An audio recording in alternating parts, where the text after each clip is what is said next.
Tema kita hari ini adalah sambungan dari minggu sebelumnya, yaitu berfirmanlah Allah, dan ini adalah bagian yang kedua. Setelah membahas Kejadian 1 ayat 1 dan 2, kita beralih pada ayat 3 dan seterusnya. Berfirmanlah Allah, dan seperti sudah saya sampaikan pada khotbah sebelumnya, bahwa berfirmanlah Allah itu adalah satu kalimat yang menyolok, yang ditekankan di dalam Kejadian pasal 1, terutama pada hari-hari penciptaan. Karena itu berfirmanlah Allah muncul secara terus menerus di sepanjang Kejadian pasal 1. Kita melihat kembali Kejadian 1 ayat yang ke-3, ayat yang ke-6, ayat 9, 11, 14, 20, 24, 26, dan 29. Semuanya berbunyi berfirmanlah Allah, berfirmanlah Allah, berfirmanlah Allah, berfirmanlah Allah, sampai ayat 29. Semuanya berfirmanlah Allah. Maka di dalam hari-hari penciptaan, peranan firman Allah itu sangat penting. Nah, saya di bawah tema berfirmanlah Allah ini mau membahas beberapa poin penting, tapi yang kita sudah bahas baru satu. Poin pertama kita adalah Tuhan menciptakan semuanya dalam 6 hari. Nah, di poin 1 ini saya membahas lagi 2 poin yang kecil. Pertama adalah apakah ini adalah hari secara harfiah 1 kali 24 jam. Dan kita sudah bahas pada minggu sebelumnya dengan seluruh pembuktian bahwa ini adalah hari harfiah 1 kali 24 jam, dan dengan demikian menolak teori hari zaman, X-day teori. Lalu yang kedua, penciptaan dalam 6 hari ini meniadakan teori evolusi. Sebagaimana teori evolusi mengatakan bahwa kehidupan berasal dari suatu makhluk bersel satu yang terus berevolusi selama ratusan ribu bahkan jutaan tahun sampai menghasilkan setiap spesies seperti sekarang ini. Tapi kita sudah lihat bahwa 6 hari penciptaan meniadakan teori seperti itu. Itu poin pertama. Sekarang saya akan masuk pada pembahasan poin yang kedua, yaitu penciptaan dari hari ke hari. Maksudnya adalah bahwa kita mau bahas tentang Tuhan menciptakan dunia dalam 6 hari ini. Kita bahas dari hari yang pertama sampai hari yang ke-6. Walaupun ini pelajaran sekolah minggu seharusnya ya, tapi kita harus belajar. Karena kalau kita sudah lewat dari kelas sekolah minggu, seharusnya pengertian jauh lebih dalam dari sekedar mengerti atau mengetahui tentang urut-urutan hari-hari penciptaan. Nah, saudara-saudara, Tuhan menciptakan dunia ini dalam 6 hari. Dan saudara-saudara, jikalau kita memperhatikan dengan cermat 6 hari penciptaan ini, maka sebenarnya terlihat bahwa dalam 6 hari penciptaan itu ada 2 babak. Dan 1 babak itu terdiri dari 3 hari. Jadi 1, 2, dan 3 itu 1 babak. 4, 5, dan 6 itu babak yang kedua. Dan ada kemiripan antara babak 1 dan babak yang kedua ini. Nah, lengkapnya saya kutipkan penjelasan dari David Atkinson. Dia mengatakan begini. Tuturan Kejadian 1 dapat disajikan dalam 3 tahap terpisah. Pada 3 hari pertama dijadikan panggung. Pada 3 hari kedua dijadikan para pelaku yang bertindak di atasnya. Ada 3 macam pemisahan, ada 3 macam penguasa. Pertama, pada hari pertama Allah memisahkan terang dan gelap. Pasal 1 ayat 4. Ini sejajar dengan hari keempat. Pada hari mana Allah menjadikan penerang matahari dan bulan untuk menguasai siang dan malam. Hari pertama terang, tapi hari keempat itu benda-benda penerang. Jadi ada keseimbangan antara 1 dan 4. Lalu pada hari kedua Allah memisahkan air yang ada di bawah cakrawala dan air yang ada di atasnya. Pasal 1 ayat 7. Ini sejajar dengan hari kelima, pada hari mana Allah menjadikan burung-burung terbang melintasi cakrawala serta binatang-binatang laut dan makhluk-makhluk yang berkeriapan dalam air. Di hari kedua ada pemisahan air, dan ini ada burung dan ikan yang tentu saja hidup di air dan di udara. Lalu yang ketiga, pada hari ketiga Allah memisahkan darat yang kering dan air lalu menjadikan tumbuh-tumbuhan. Ini sejajar dengan hari ke-6, pada hari di mana Allah menjadikan binatang ternak, binatang liar di muka bumi, serta manusia laki-laki dan perempuan untuk menguasai semua makhluk yang hidup. Nah, jadi ada kesejajaran di antara 6 hari penciptaan ini. Nah, kita akan bahas 6 hari penciptaan secara berturut-turut.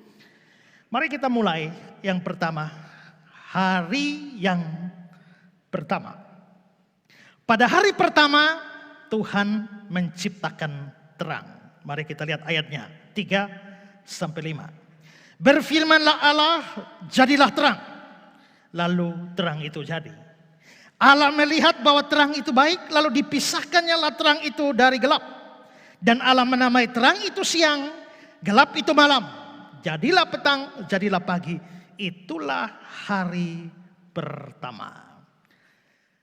Jadilah terang, lalu terang itu jadi. Yehior wahior dalam bahasa Ibrani-nya. Itu ada permainan kata di sana yang cantik. Yehior wahior.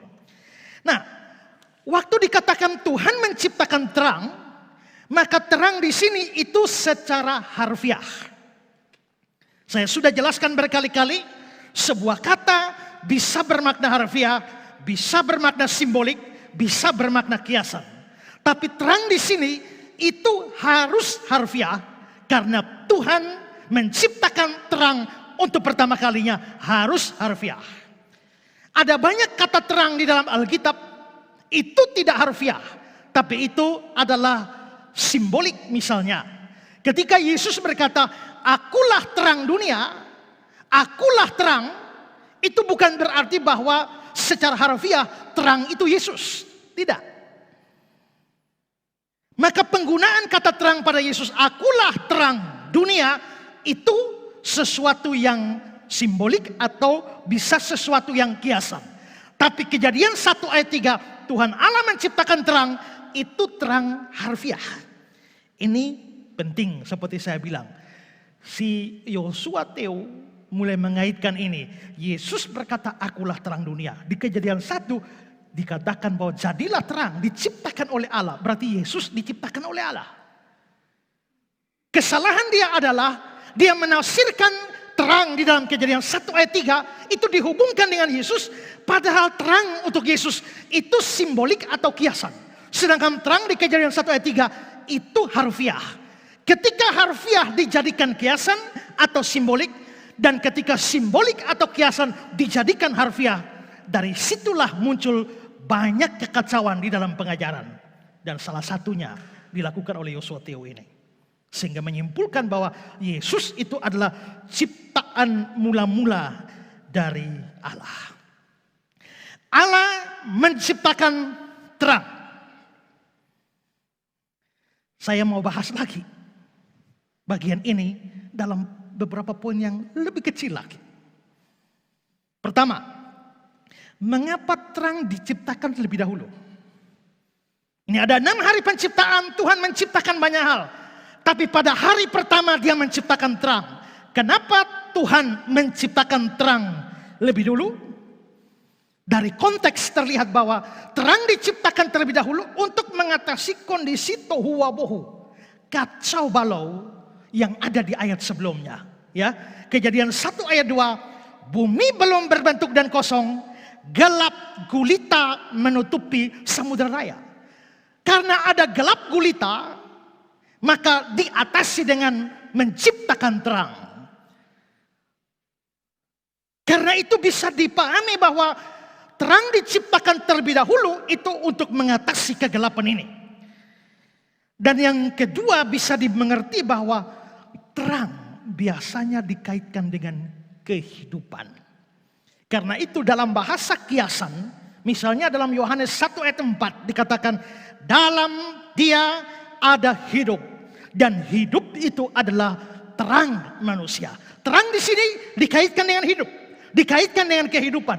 Nah, Tuhan Allah mau menciptakan kehidupan, dan karenanya Dia memulai semuanya dengan menciptakan terang lebih dulu. Itulah sebabnya mengapa terang diciptakan lebih dulu. Kedua, bagaimana bisa ada terang tanpa matahari? Ini menarik, karena matahari, bulan, dan bintang-bintang, benda penerang, itu baru dicipta pada hari keempat. Sekarang kita tahu bahwa terang yang kita miliki sekarang bersumber dari benda-benda penerang itu. Tapi benda penerang baru hari 4. Bagaimana terang bisa ada sebelum ada benda-benda penerang matahari? Ini sering kali ditanyakan. Tapi sebenarnya jawabnya gampang. Jawabnya adalah apa susahnya bagi Tuhan untuk memberikan terang tanpa matahari? Apa susahnya bagi Tuhan untuk bisa memberikan terang tanpa benda-benda penerang? Matahari bukan terang. Terang bukan matahari. Matahari menghasilkan terang. Kalau matahari bukan terang, terang bukan matahari, maka tidak ada problem kalau terang bisa muncul dari bukan matahari.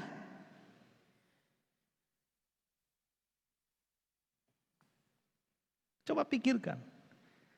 Jikalau ada orang bisa lahir tanpa ayah, Yesus, kenapa mustahil untuk ada terang tanpa matahari?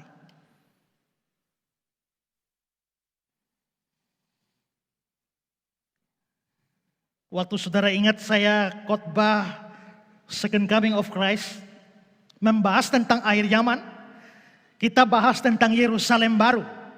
Sebuah kota masa depan, Yerusalem baru. Dan salah satu ciri dari Yerusalem baru itu adalah bahwa kota itu tidak memerlukan matahari, tapi bisa terang. Wahyu 21 ayat 23. Dan kota itu tidak memerlukan matahari dan bulan untuk menyinarinya, sebab kemuliaan Allah meneranginya, dan anak domba itu adalah lampunya. Kota itu tidak memerlukan matahari, sebab terang kemuliaan Tuhan itu menjadi penerangnya. Ayat ini berhubungan dengan nubuatan di dalam perjanjian lama, Yesaya 60, 19-20. Bagimu matahari tidak lagi menjadi penerang pada siang hari, dan cahaya bulan tidak lagi memberi terang pada malam hari. Tetapi Tuhan akan menjadi penerang abadi bagimu, dan Allahmu akan menjadi keagunganmu. Bagimu akan ada matahari yang tidak pernah terbenam, dan bulan yang tidak surut, sebab Tuhan akan menjadi penerang abadi bagimu, dan seterusnya. Jadi saudara, di Yerusalem baru ada terang, tapi matahari tidak digunakan sebagai penerang. Tuhan sendiri meneranginya. Jikalau di Yerusalem baru bisa ada terang tanpa matahari, kenapa pada mula penciptaan tidak bisa ada terang tanpa matahari? Nanti setelah penciptaan benda-benda penerang, Tuhan memilih untuk menyalurkan terang lewat benda-benda penerang. Tapi sebelum benda penerang itu ada, Tuhan bisa memberikan terang tanpa benda-benda penerang itu. Kalau itu bisa berlaku di Yerusalem baru, kenapa tidak bisa berlaku bagi dunia ini pada hari penciptaan? Saya kutip kata-kata pendeta Budi Asali. Tidak ada yang mustahil bagi Allah. Lukas 1:37. Memang setelah ada matahari, maka Allah memberikan terang dengan menggunakan matahari. Tapi sebelum ada matahari, Allah bisa memberi terang tanpa matahari. Victor Hamilton. Apa yang penulis nyatakan adalah bahwa Tuhan menyebabkan cahaya bersinar dari sumber selain matahari selama 3 hari pertama. Dan komentar Calvin menarik. Matahari, bulan memberi kita terang. Dan menurut pengertian kita, kita menyertakan kuasa untuk memberi terang di dalamnya. Sehingga jika mereka, matahari dan bulan diambil dari dunia, tampaknya mustahil bagi terang apapun untuk tetap ada. Oleh karena itu, Tuhan dengan keteraturan ciptaan memberikan kesaksian bahwa Dia memegang terang di tangannya yang dapat Dia berikan kepada kita tanpa matahari dan tanpa bulan. Tuhan memegang terang di tangannya dan Dia bisa memberikan terang itu tanpa matahari dan tanpa bulan. Itulah sebabnya terang bisa ada sebelum ada matahari. Ketiga, apa saja yang termasuk dalam terang? Tuhan menciptakan terang. Jadilah terang, terang itu jadi. Lalu saya tanya, terang itu apa? Kalau tidak tanya mengerti. Begitu tanya, kita bingung. Kata terang di sini itu dari bahasa Ibrani or. Dan kata or ini juga diterjemahkan sebagai cahaya, bisa juga kilat petir halilintar. Sekarang bandingkan Ayub pasal 37 ayat 3. Dia melepaskan ke seluruh kolong langit dan juga kilat petirnya. Kata kilat petir dari bahasa Ibrani or.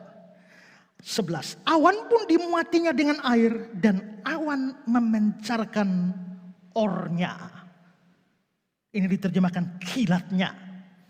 Maka kalau or itu dikatakan terang, tapi ini dikaitkan dengan kilat petir, maka kita bisa mengartikan bahwa sebenarnya di dalam penciptaan terang ini itu jauh lebih daripada yang kita mengerti sekilas. Dan jika Tuhan mencipta, kita tahu bahwa Tuhan dikatakan kilat, petir, halilintar.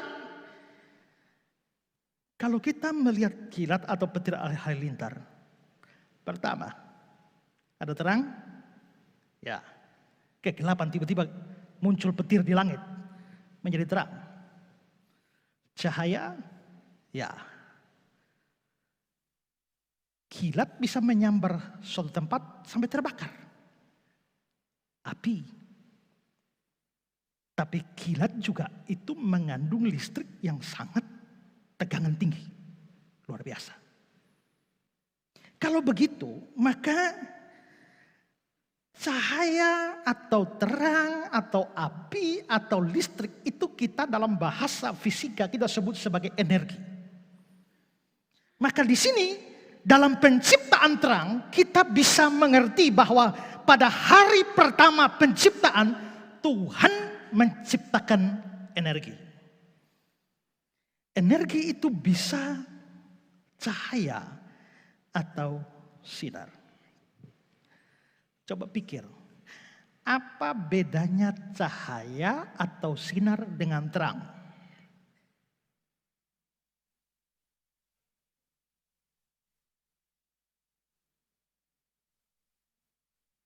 Atau sama?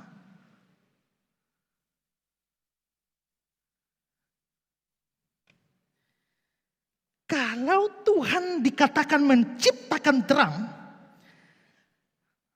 secara fisika, cahaya tidak sama dengan terang.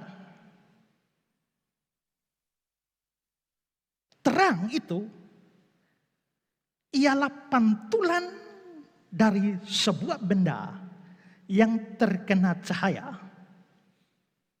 Ini ada cahaya. Lalu terkena pada sebuah benda. Lalu dia menghasilkan terang. Maka cahaya bukan terang. Terang bukan cahaya.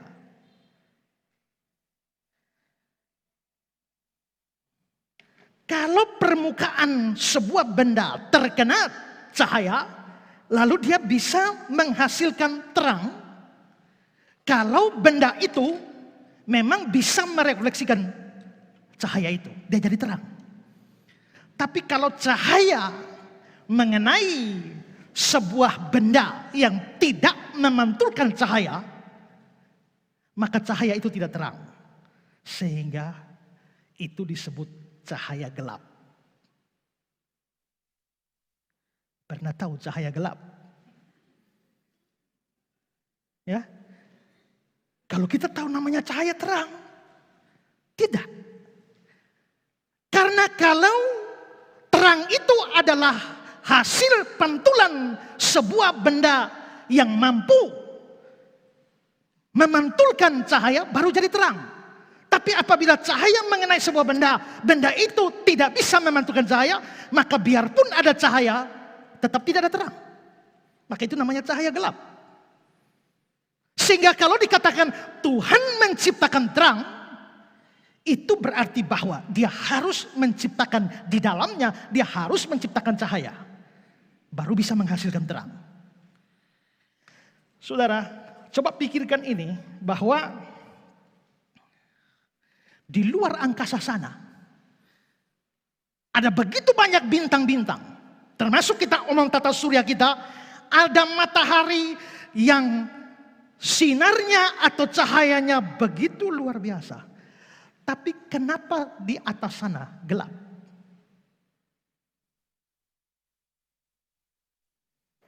Itu namanya gelap total di atas. Padahal ada matahari. Berarti ada cahaya matahari. Ada sinar matahari. Tapi karena tidak ada benda pemantul sinar atau cahaya matahari, maka di atas tetap gelap. Maka ada cahaya, ada sinar, belum tentu ada terang. Tergantung ada benda pemantul atau tidak. Sekarang ya, kita pakai laser pointer. Orang presentasi biasa ya. Diarahkan ke sana, coba. Sinarnya lari lurus atau bengkok? Saya pakai pointer. Tek. Lari lurus atau bengkok? Saudara tahu dari mana dia lurus? Kan tidak lihat. Yang saudara lihat cuma lasernya yang ada di sana. Kena di tembok, kena di layar.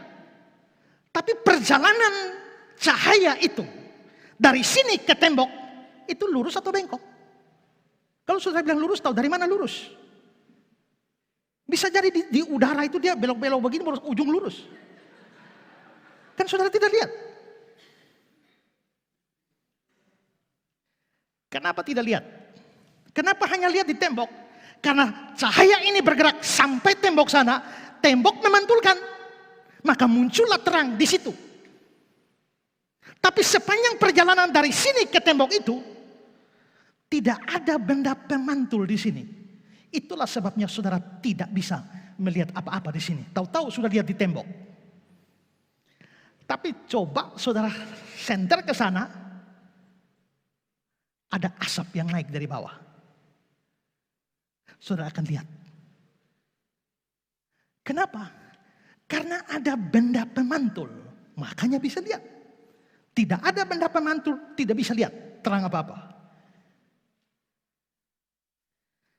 Ambil senter, malam-malam juga tidak apa-apa. Begitu senter ke tembok, lihat terang. Sekarang senter ke langit, lihat tidak? Saudara hanya bisa lihat cahaya senter kalau ada benda pemantul, misalnya ada awan atau ada kabut, maka terlihat. Tapi kalau tidak ada benda pemantul apa-apa, saudara bawa sinar senter ke atas, saudara tidak lihat apa-apa. Itu berarti bahwa terang hanya bisa muncul kalau cahaya mengenai benda pemantul. Nah, jadi kalau dikatakan Tuhan menciptakan terang, sudah otomatis secara fisika dia harus menciptakan cahaya terlebih dahulu. Maka Tuhan menciptakan terang, artinya Tuhan menciptakan cahaya. Cahaya bukan terang, terang bukan cahaya. Tapi waktu Tuhan menciptakan terang, otomatis dia menciptakan cahaya. Bayangkan kalau tidak ada cahaya dan terang. Jadi apa hidup kita? Pernah saudara bersyukur terima kasih Tuhan karena sudah menciptakan terang? Sudah menciptakan cahaya? Rasanya tidak pernah ya. Lalu saudara, terang itu juga berhubungan dengan listrik dan panas. Bagaimana hubungan cahaya dengan listrik dan panas ini?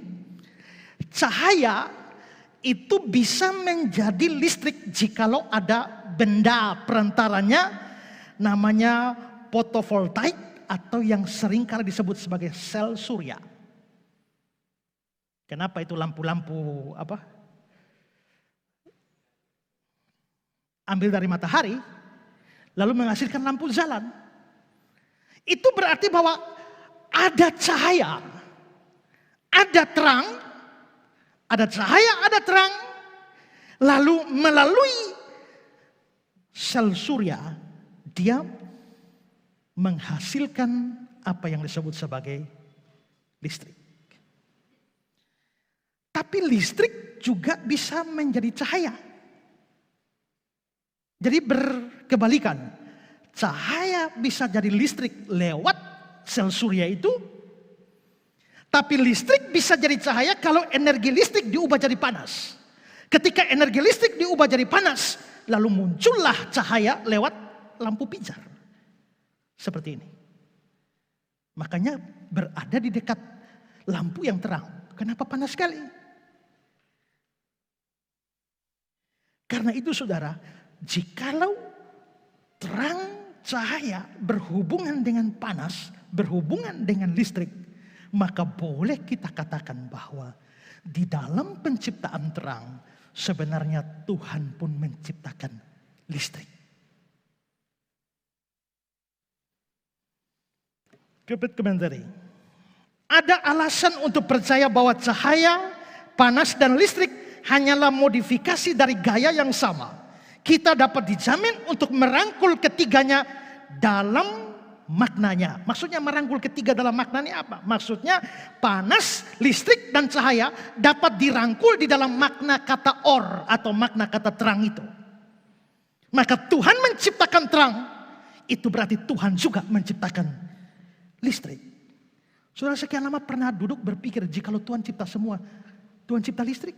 Kapan Tuhan cipta listrik? Hari pertama ini. Karena itu orang-orang seperti Thomas Alva Edison atau Michael Faraday, mereka bukan menciptakan listrik, mereka cuma menemukan listrik yang Tuhan sudah kasih sebagai suatu bentuk energi itu.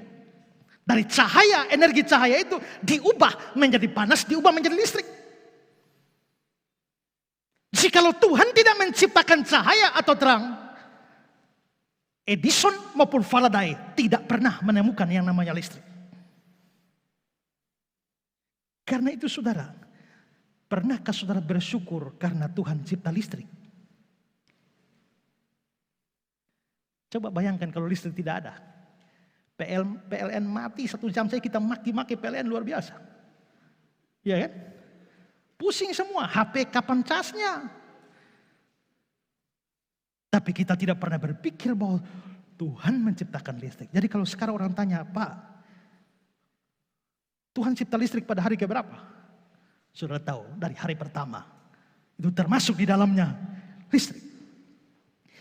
Ketiga, dari cahaya atau terang ini berhubungan dengan api. Ya. Api bisa menghasilkan energi cahaya atau terang. Ada kayu di situ, coba bakar kayunya. Nyala kan? Setelah nyala, ada terang kan? Tapi cahaya juga bisa menghasilkan api. Api bisa menghasilkan cahaya dan terang. Terang dan cahaya bisa menghasilkan api. Masih ingat pelajaran kita di SD? Pakai kaca pembesar itu ya. Satu diarahkan ke matahari dan diarahkan kepada objek tertentu. Dalam beberapa menit terbakar objeknya. Kenapa? Cahaya atau terang itu bisa menghasilkan api. Jadi dapat dikatakan juga bahwa pada hari pertama Tuhan menciptakan api. Dan melalui penciptaan terang juga Tuhan sebenarnya menciptakan semua hal yang berurusan dengan energi, yang berkaitan dengan energi. Saya mau kutip kata-kata Henry Morris, walaupun saya tidak terlalu mengerti istilah-istilah yang dia pakai, ya. Tapi menarik. Morris berkata, pada saat yang sama, keberadaan gelombang cahaya nampak harus melibatkan seluruh spektrum elektromagnetik.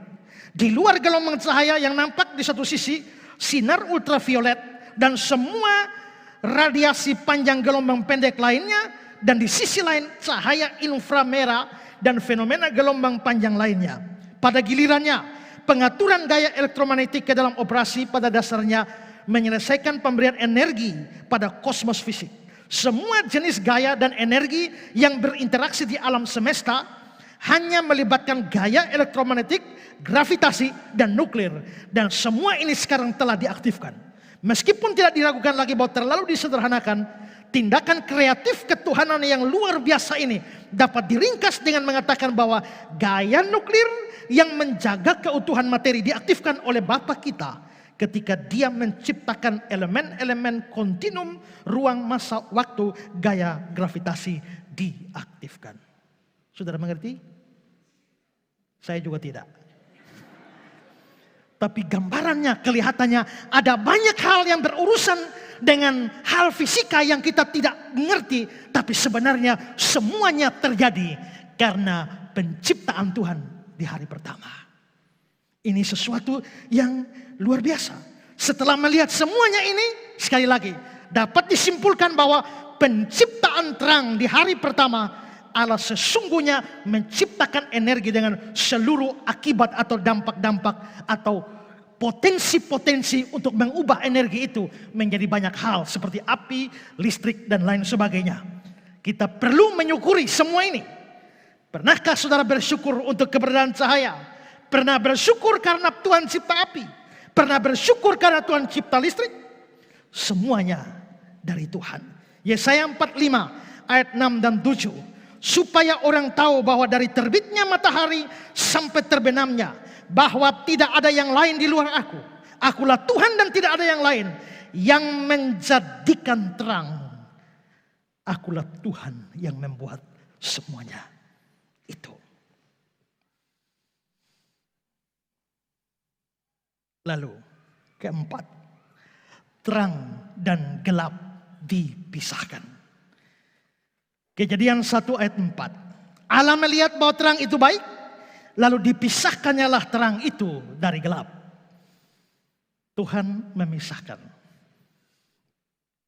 Nanti sama juga bagian lain, Tuhan memisahkan air dari air, Tuhan memisahkan air dari air, lalu menciptakan daratan. Di sini Tuhan memisahkan gelap dan terang. Jadi kelihatannya sejak awal penciptaan Tuhan sudah memisahkan gelap dan terang.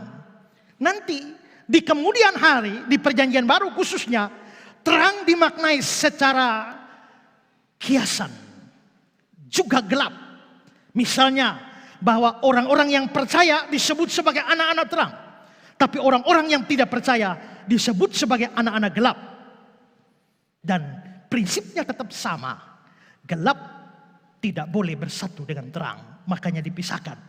Itulah sebabnya di dalam 2 Korintus 6 ayat 14 dikatakan, jangan kamu merupakan pasangan yang tidak seimbang dengan orang-orang tak percaya. Persamaan apakah yang terdapat antara kebenaran dan kedurhakaan? Atau bagaimana terang dapat bersatu dengan gelap? Itulah sebabnya seorang Kristen tidak boleh pacaran dengan orang agama lain, apalagi menikah dengan orang agama lain. Kalau sementara ini saudara sedang pacaran dengan orang agama lain, putuskan segera. Karena Tuhan tidak mau gelap bersatu dengan terang. Atau walaupun tidak pacaran tapi lagi PDKT, segeralah menjauh. Karena gelap tidak bisa bersatu dengan terang.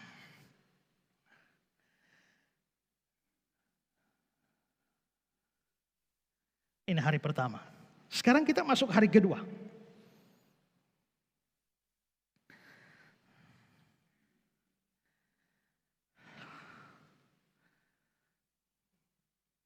Hari kedua, Tuhan menciptakan cakrawala. Ayat 6 sampai 8. Berfirmanlah Allah, jadilah cakrawala di tengah air untuk memisahkan air dari air. Maka Allah menjadikan cakrawala dan dia memisahkan air yang ada di bawah cakrawala itu dan air yang ada di atasnya. Dan jadilah demikian. Lalu Allah menamai cakrawala itu langit. Jadilah petang, jadilah pagi, itulah hari kedua.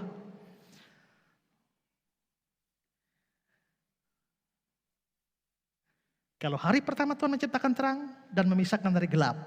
Hari kedua Tuhan menciptakan cakrawala untuk memisahkan air dari air. Nah, sekarang kita bahas lagi beberapa hal kecil. Pertama, apa sebenarnya cakrawala itu?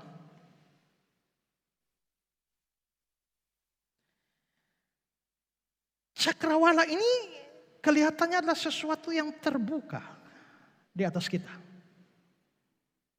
Menurut ayat 8, itu dinamakan langit. Coba lihat ayat 8 tadi. Lalu Allah menamai cakrawala itu langit. Kita tahu bahwa orang Ibrani membagi langit atau surga itu menjadi 3 tingkat. Perhatikan 2 Korintus 12 ayat 2. Aku tahu tentang seorang Kristen 14 tahun yang lampau, entah di dalam tubuh aku tidak tahu, entah di luar tubuh aku tidak tahu. Allah mengetahuinya. Orang itu tiba-tiba diangkat ke tingkat yang ketiga dari surga. Atau tingkat ketiga dari langit. Karena dalam bahasa Ibrani maupun Yunani, Samayim atau Uranos itu bisa arti surga, bisa arti langit. Tingkat ketiga dari surga sama dengan tingkat ketiga dari langit. Bagi orang Ibrani, tingkat pertama tuh yang di atas kita ini. Tempat burung-burung berterbangan, itu langit tingkat 1, surga tingkat 1. Langit tingkat kedua itu adalah tempat bintang-bintang, matahari dan bulan. Dan langit atau surga tingkat 3 itu tempat kediaman Allah. Nah, karena cakrawala itu dinamakan langit, maka wajarlah kalau pada saat Allah menciptakan benda-benda penerang, dia menempatkannya di cakrawala. Ayat 14, berfirmanlah Allah, jadilah benda-benda penerang pada cakrawala. Nah, kalau cakrawala ada di atas, terus Tuhan taruh matahari, bulan, bintang pada cakrawala, ini cakrawala itu apa? Sejumlah orang menafsirkan atau berpikir bahwa jauh di atas matahari sana, ya, jauh di atas bintang-bintang ada satu kubah raksasa di atas sana. Kira-kira seperti gambar ini. Ada mataharinya, bulan, bintang di atas semua, atau ada satu kubah raksasa di atas sana. Itu yang dinamakan sebagai cakrawala. Kata cakrawala ini sebenarnya berasal dari kata Ibrani rakia yang artinya sebuah bentangan. Ya. Coba perhatikan terjemahan lama. Maka firman Allah, hendaklah ada satu bentangan pada sama tengah air itu supaya diceraikan air itu dengan air. Ada satu bentangan di atas. Ini berarti bahwa memang di atas bumi kita ada sebuah bentangan di mana bisa dilihat sangat jauh. Makanya ada matahari dan benda penerang itu ditaruh di atasnya. Tapi cakrawala itu juga jauh ke atas sana, karena sampai matahari sana bisa ada di sana. Tapi bisa dekat sekali. Karena burung-burung pun terbang di cakrawala. Ayat 20 Kejadian 1. Dan hendaklah burung berterbangan di atas bumi melintasi cakrawala. Jadi cakrawala itu apa?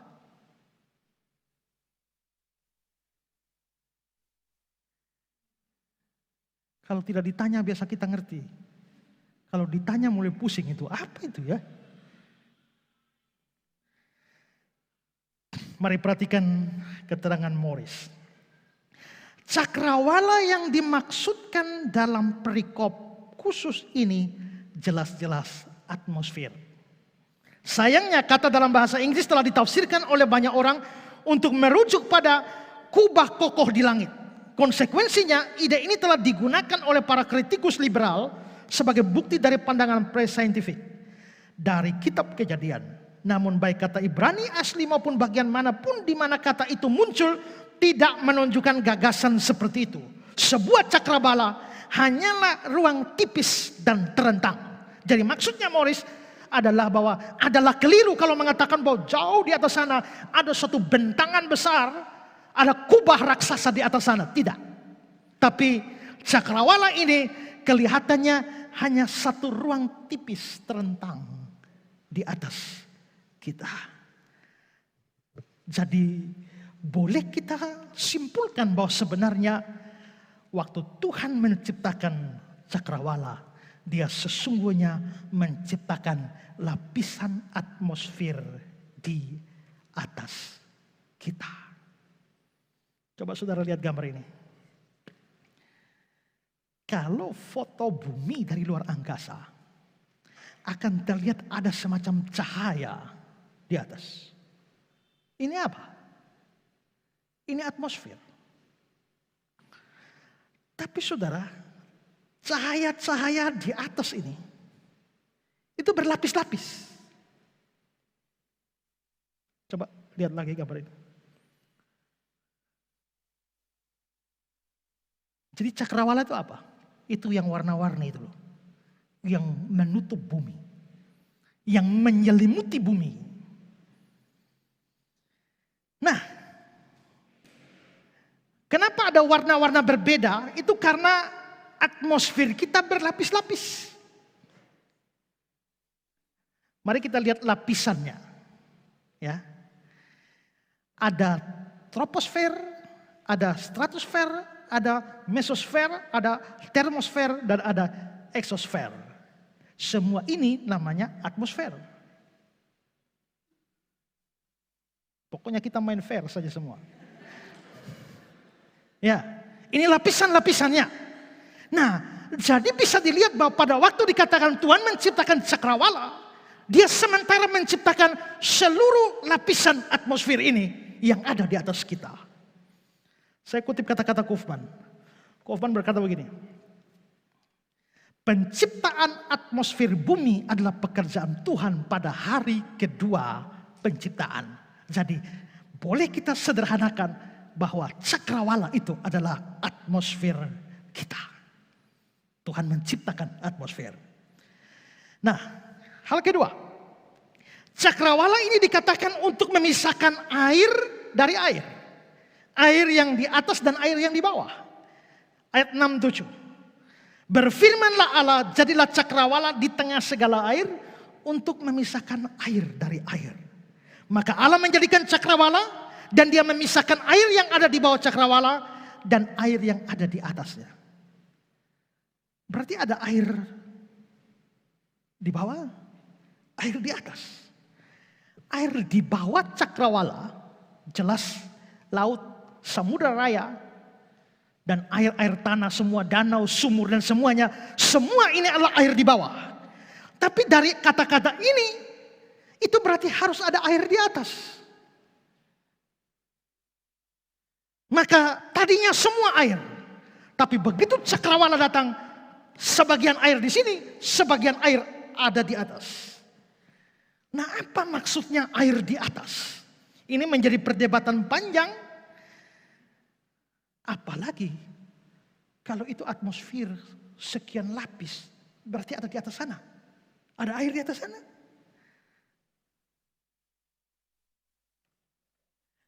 Kalau kita lihat gambar tadi, yang memahami sebagai kubah raksasa, maka dipahami bahwa di atas matahari sana tuh ada satu kubah raksasa dan di atasnya ada air. Tapi ini sukar untuk dijelaskan atau dipahami atau diterima secara ilmiah. Tidak. Atau air di atas itu adalah air di awan.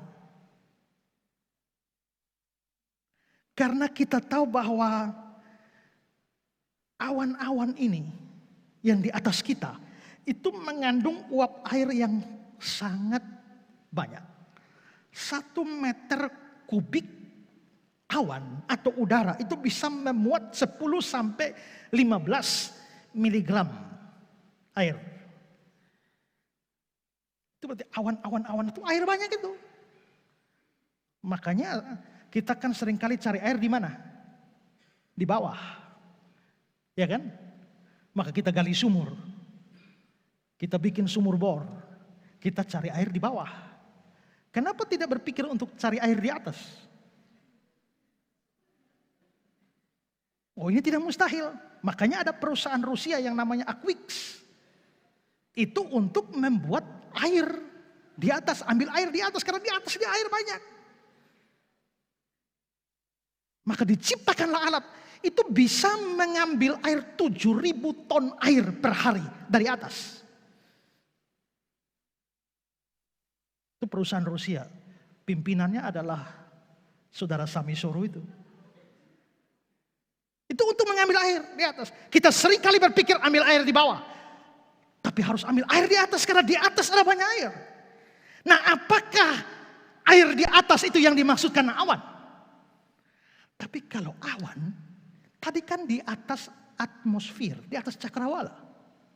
Sedangkan awan itu masih di dalam cakrawala. Berarti kelihatannya bukan itu. Ya. Terus air mana lagi? Lihat keterangan dari Ham, Snelling, dan Willett. Banyak cendekiawan menganggapnya sebagai air dalam bentuk uap yang dihalangi oleh atmosfer. Biasanya istilah yang digunakan adalah tirai uap air yang menunjukkan suatu selimut uap air yang menyelimuti seluruh bumi. Sulit dibayangkan bagaimana zat cair menggantung di atas atmosfer. Tapi uap air tentu lebih ringan dari zat cair. Jameson, Fawcett, and Brown.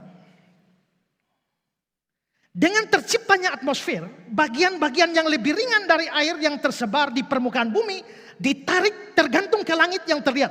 Sedangkan massa yang lebih besar dan lebih berat tetap di bawah. Jadi ada udara di tengah-tengah air, yaitu yang memisahkan air itu. Dan ini adalah kegunaan yang nyata dari itu, satu-satunya yang disebutkan.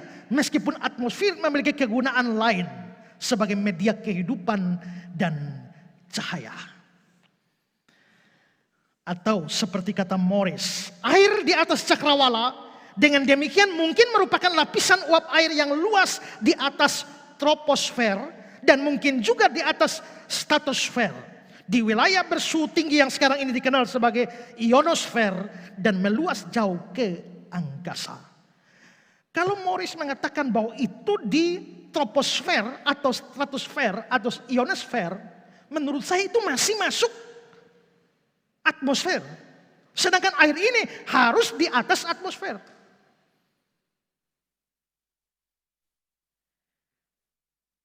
Maka dari gambaran ini kelihatannya begini. Perhatikan ini gambar. Ini bumi kita. Di atas itu ada lapisan-lapisannya, ya, troposfer dan terus sfer-sfer yang lain. Sampai itu di atas semua itu ada bulatan yang warna hijau. Itu kelihatannya adalah selimut uap yang melindungi bumi kita. Dan dari uap di situ, itulah air yang di atas. Nah, saudara ingat cerita air bah? Untuk membuat air bah di bumi ini yang menutupi seluruh bumi, Tuhan ambil air dari mana? Kejadian 7, 11, 12. Pada hari itulah terbelah segala mata air samudra raya. ini air di bawah. Yang dahsyat, terbukalah tingkap-tingkap di langit. Ini air di atas. Dan turunlah hujan lebat meliputi bumi, air bawah, air atas. Air bawah naik, air atas turun. Maka jadilah banjir besar, tutup seluruh bumi ini.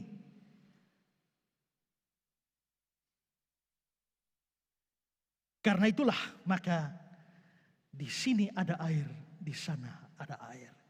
Kalau cari air di bumi susah, cari di atas. Dan Tuhan membuat ini untuk memisahkannya. Tadi ada komentar dari Jameson, Fawcett, and Brown bahwa fungsi cakrawala itu disebutkan di sini untuk memisahkan air dari air. Tapi ada fungsi yang lain. Nah, karena itu di bagian yang ketiga ini saya mau bahas manfaat lain dari cakrawala. Tuhan cipta cakrawala. Sekarang kita mau lihat apa sih manfaat cakrawala bagi kita. Nah, ini semua ciptaan hari kedua nih, ya. Kita sudah lihat tadi bahwa cakrawala kita itu ada lapisan-lapisannya. Saya mau bahas lapisan-lapisan ini satu-satu. Pertama, troposfer. Ini lapisan pertama dari cakrawala kita atau dari atmosfer kita. Nah, ini jaraknya 8 sampai 14 kilo ke atas. Jadi dari bumi setelah kita di atas kita ini ada 8 kilo terus sampai 14 kilo. Itu lapisan pertama atmosfer ini, troposfer. Tropos itu berasal dari bahasa Yunani yang artinya berubah. Mengapa dikatakan tropos atau berubah? Karena aktivitas di situ itu berubah-ubah. Maka cuaca pun berubah-ubah. Angin, udara yang kita hirup, awan, penguapan, hujan, petir, semua terjadi di lapisan pertama troposfer ini. Dan apa yang terjadi di troposfer ini, inilah yang mempengaruhi iklim di bumi. Kalau troposfer tidak ada, kita tidak bisa bernapas. Karena itulah yang mensuplai buat kita udara yang cukup untuk hidup. Dan hujan yang turun di awan-awan, dari awan-awan yang penguapan tadi, itu dari troposfer ini. Lapisan pertama. Dan ini berguna bagi hidup kita. Kalau troposfer tidak ada, kita mati semua. Dan Tuhan menciptakan itu. Ayub 28, 25, 26. Ketika ia menetapkan kekuatan angin, mengatur banyaknya air, ketika ia membuat ketetapan bagi hujan, jalan bagi kilat guru. Di mana? Troposfer. Ayub 37. Karena kepada salju dia berfirman, jatuhlah ke bumi, kepada hujan lebat, hujan deras, jadilah deras. Awan pun dimuatinya dengan air, awan memancarkan kilatnya. Lalu kilatnya menyambar-nyambar ke seluruh penjuru menurut pimpinannya. Untuk melakukan di permukaan bumi segala yang diperintahkannya. Maka ini semua terjadi. Tuhan buat semua itu. Memproses semua itu. Di lapisan pertama atmosfer kita yang namanya troposfer.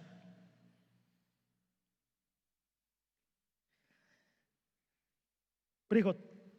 Kita naik lagi. Lapisan kedua itu namanya stratosfer. Stratosfer ini mulai jaraknya dari kita tuh 50 kilo ke atas. Itu lapisan kedua ini. 50 kilo ke atas, tebalnya 35 kilo.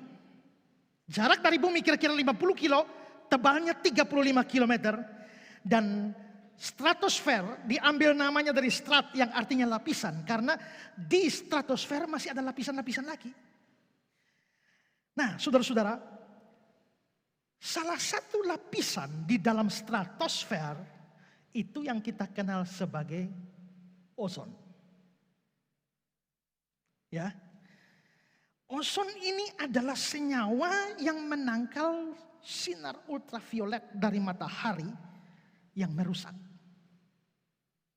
Dan saudara-saudara, tanpa perlindungan ozon, kita bisa bermasalah besar di bumi ini. Makanya beberapa saat ini orang sibuk dengan global warming yang juga itu pengaruh menipisnya ozon itu membawa bahaya bagi kita. Orang kalau seandainya lapisan ozon ini tidak ada penyaring untuk sinar matahari, sinar ultraviolet penting bagi kita, tapi bisa membahayakan kalau tidak disaring di ozon ini. Itu bisa menyebabkan kanker kulit bermacam-macam, merusak kulit kita sampai akhirnya orang bisa menjadi tua dalam waktu singkat.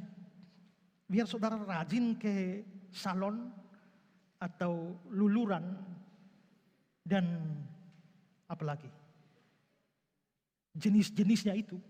Ya, tapi kalau ozon tidak ada, rusak semua kulit dan saudara menjadi tua lebih cepat dari yang seharusnya. Jadi bersyukur, pernah bersyukur, terima kasih Tuhan karena ada lapisan ozon yang membuat saudara bisa awet muda. Ini penting. Lalu yang ketiga, lapisan yang ketiga namanya mesosfer. Nah, mesosfer ini dikasih nama meso itu karena meso itu artinya tengah. Ya. Dia berada di tengah-tengah lapisan ini, itu jaraknya 50 sampai 85 km di atas kita. 50 sampai 85 km di atas kita, tebalnya kira-kira 35 km. Di sini udara sangat tipis sehingga kita tidak bisa bernapas kalau sampai di situ, ya. Tapi di situ udara tipis, tapi gas tebal. Gas sangat banyak. Nah, gas dan oksigen sangat banyak. Lalu apa fungsinya lapisan ketiga ini, mesosfer ini? Ini untuk secara khusus melindungi kita dari asteroid, meteor, dan benda-benda luar angkasa yang menghantam bumi. Seperti saya bilang pada kali lalu, dalam satu hari itu kira-kira ada 20 juta benda langit berupa batu-batuan yang menghantam atau mengarah ke bumi ini. Ada yang kecil-kecil, mayoritas kecil-kecil seperti batu-batu begini. Coba saudara lihat gambar ini. Ini batu-batu dari atas yang lagi mengarah ke bumi. Ini tidak terlalu besar, tapi tiba-tiba saudara jalan di jalan, tiba-tiba satu begini hantam di kepala. Langsung almarhum. Dan yang model seperti ini adalah 20 juta per hari. Itu terus masuk ke sini. Yang lebih besar dari ini, itu sebesar mobil. Dia rubuh turun dari atas sebesar mobil.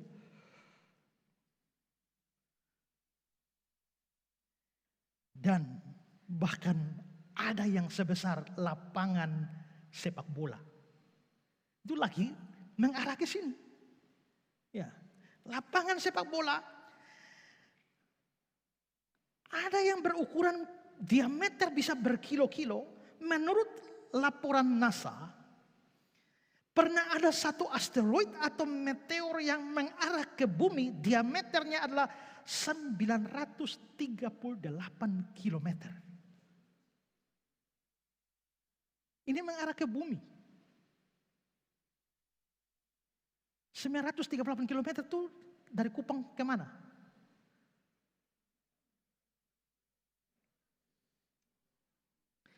Tadi malam saya hitung repot itu. Coba saudara lihat keterangan ini. Ini Kupang ke Makassar itu 902. Ini 938. Jadi kira-kira batu itu sebesar Kupang sampai Makassar. Ya. Dan kalau dia sampai lolos ke bumi, saya rasa kita kiamat. Ya. Coba mari kita bandingkan saja. Ini kan 938 kilometer. Menurut para ahli, pada masa lampau itu pernah ada meteor yang besarnya diameternya cuma 15 kilo. 15 loh ya. Yang ini 938. Mari kita lihat apa akibat yang ditimbulkan dari meteor sebesar atau diameter 15 kilo itu. Ini entah bagaimana dia lolos sampai ke bumi. Dan saudara-saudara, pada waktu dia menghantam meteor 15 km, dia menghantam bumi di wilayah Meksiko. Dan diperkirakan kekuatan hantamannya itu adalah 10 miliar kali bom atom. Bom atom yang kuno yang dipakai Amerika untuk Hiroshima dan Nagasaki. Sudah lihat, begitu bom atom kena di Hiroshima dan Nagasaki, jatuh di sini, orang kira-kira jarak 45 km dari situ terbakar. Jadi kira-kira bom atomnya jatuh di Kupang, orang dicamplong terbakar. Itu bom atom, tapi bom atom kuno. Tapi yang meteor 15 kilo ini, itu 10 miliar kali bom atom. Nah, pada waktu dia menghantam bumi pada masa lampau, terjadi tsunami dengan ketinggian gelombang itu 100 meter. Nah itu karena dia menghantam daerah yang tidak terlalu dalam, dangkal. Seandainya dia menghantam Samudra Raya, menurut para ahli, maka tinggi gelombang tsunami-nya itu bisa sampai 4,8 km ke atas. Kalau dia menghantam samudra. Untungnya dia menghantam tempat dangkal sehingga hanya 100 meter saja. Nah akibat daripada hantaman meteor ini, itu menyebabkan wilayah seluruhnya di situ terbakar. Dan bahkan ini gunung berapi yang mestinya belum meletus. Itu terpicu sampai meletuslah gunung-gunung berapi. Seluruh debu naik sampai menutup matahari, sinar matahari. Terjadi kegelapan selama beberapa tahun. Dan saudara bisa bayangkan benda sebesar itu 15 kilo menghantam wilayah Meksiko. Besarnya dia menghantam itu menyisakan kawah yang besar, lubang besar. Dan itu betul-betul ada di Meksiko yang namanya adalah Sisoluk. Perhatikan ini. Ini di lautnya. Ya. Dia menghantam di daerah pinggiran sampai membuat kawah di laut maupun juga di darat. Ini kawahnya seperti ini. Saudara lihat bagaimana efeknya yang diakibatkan. Coba lihat lagi. Begitu 15 km itu menghantam, dia bikin lubang 100 km dan kedalaman 31 km. Ini baru 15 kilo yang datang. Bagaimana kalau yang tadi? 938 kilo. Kita kiamat. Ya. Tapi syukurnya adalah ya, ada mesosfer ini. Ini adalah benteng kita, benteng bumi kita. Seluruh asteroid, seluruh meteor dari luar angkasa jatuh, semua raksasa-raksasa seperti ini. Tapi menariknya adalah mereka dibakar di mesosfer ini. Ya, di mesosfer ini dibakar sampai akhirnya dia bakar sampai habis. Sebelum dia sampai bumi, habis. Coba saudara bayangkan kalau Tuhan tidak kasih lapisan itu. Pernah memang beberapa yang lolos. Entah kenapa. Tapi beberapa penelitian mengatakan bahwa gara-gara ada yang lolos menghantam bumi itulah dinosaurus mati. Musnah. Benar atau tidak saya tidak tahu. Ya. Mulai hari ini Tuhan terima kasih atas mesosfer. Karena kita hidup tidur bangun kita tidak tahu bahwa bumi berada dalam ancaman bahaya. Tapi bersyukurnya adalah Tuhan sudah berikan bentangan untuk mengatasi semua itu. Lapisan keempat. Lapisan keempat namanya termosfer. Kenapa ini jaraknya 90 kilo di atas kita? Kenapa disebut sebagai termosfer? Karena ini adalah lapisan yang paling panas, 1500 derajat Celcius. Karena panas makanya disebut termosfer. Makanya kita taruh, ingat termos di rumah itu ya, untuk isi air panas. Jadi termos itu artinya panas. Nah, pada lapisan termosfer ini yang keempat di atas kita ini ada satu proses namanya ionisasi. Yakni elektron dan partikel-partikel dari termosfer ini bisa bertambah banyak atau bertambah kurang. Dan dalam lapisan-lapisan yang kena ionisasi itu disebut ionosfer. Jadi ionosfer itu bagian dari termosfer. Nah, sebagai akibat dari ionisasi ini maka muncullah muatan listrik dan partikel ion itu akhirnya memantulkan apa yang disebut sebagai gelombang-gelombang radio. Itu semua terjadi di sini. Itulah sebabnya dari situlah, dari termosfer secara khusus ionosfer itulah kita mempunyai sinyal. Kenapa kita bisa nonton TV dengan satelit dari atas? Makanya di termosfer atau ionosfer inilah semua satelit dari semua negara itu berlabuhnya di situ, parkir di situ. Dari situlah muncul gelombang radio untuk mendukung komunikasi jarak jauh. Kita bisa dengar radio, kita bisa nonton TV, kita bisa jaringan internet, Bluetooth, jaringan HP. Semua dari ionosfer. Kalau itu tidak ada sinyal di dunia ini.